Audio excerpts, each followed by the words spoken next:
Why do so many people feel so alone? Hi, she's Squirrel. I'm Vanessa the Manifesta, otherwise known as the witch that talks about shh.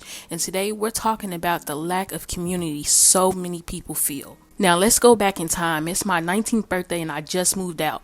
I was so excited to finally have my own space, right? But a couple months in, I found myself crying so much and feeling alone pretty much all of the time. For the life of me, I couldn't figure out why either.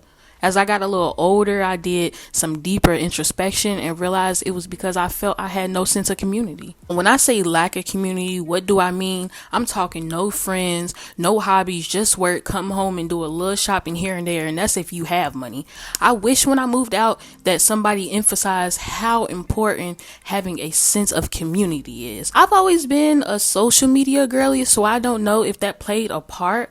But what I do know is that for many it does. You don't activate the parts of the brain that needs to be stimulated regarding social relationships when you're constantly on social media. It can even prevent you from learning the social skills to socialize with people in person. And many of us just might be victims of that. Now, think about this. How many people do you greet when you go outside? And that's if you go outside. And don't sit here and say, oh, I say hi to people all the time, because no, you don't. Okay, according to the American Psychiatric Association, I hope I said that right, American Psychiatric Association, 30% of adults that were surveyed feel lonely at least once a week. I'm not saying all social media is bad, but too much of anything is bad. I believe that TikTok is a great social media to stay updated time to time from because of how many different niche audiences it has. When you compare it to another social media like Facebook, it's a whole lot different. On a platform like Facebook, it almost seems like you're friends with people you have no connection to, even through interest. It's like we're reading a bunch of unnecessary thoughts from people we shouldn't have even knew existed. Just a lot of monitoring energy when it should be community energy. However, you can get that feeling from Facebook groups. Those are more niche than your regular timeline. Now, when it comes to building relationships in person, though I haven't been to college, I do know that everything is designed to be walking distance on campus. Your school is surrounded by a bunch of other people, and all the places for the most part that you need to go to are within reach.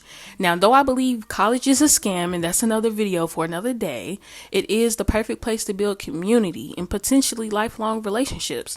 Let's say your college days are behind you, or you think how I think about college. Doing things like joining groups and developing hobbies can be catalysts to creating your own community. In today's society, I feel like work plays a part in all of this as well, simply because everyone is working their lives away. I say we all move to Thailand and call it a day. Seriously, I can see how it can be hard to feel a sense of community when you're always working. And don't let it be a job that you can't stand or you can barely tolerate. That's even worse, and trust me, I know about that. That's why I say it's so important to make time for things other than work.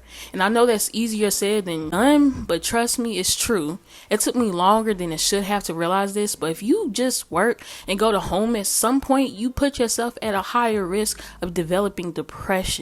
I can't believe I'm even saying this, but if you live in a neighborhood that's at least halfway decent, talk to your neighbors. I feel like that used to be a real thing 10 plus years ago, you know? Some people still do it today, but I mean, yeah. I can't tell you how many times my family has told me, like, way back when, down the hood, everybody used to look out for each other, watch everybody, kids, everything. But even besides the hood, I saw this video yesterday of this old man on a cane, y'all, who hand wrote invitations for a party he was throwing that he wanted to invite all his neighbors to. If I can find that video, I'll insert it, but that was just so heartwarming because you don't see much of that anymore.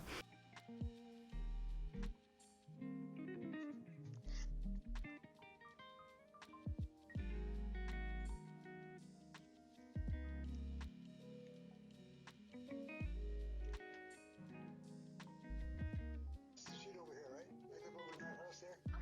And there's an invite to a party on February 15th.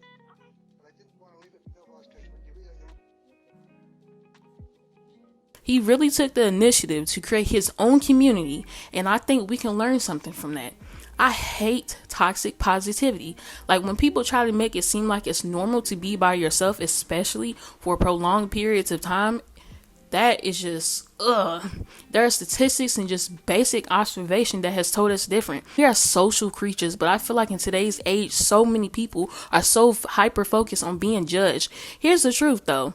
Because of today's societal norms, people are worried about being judged. But so what? You won't sacrifice your mental health because you scared of making friends in person?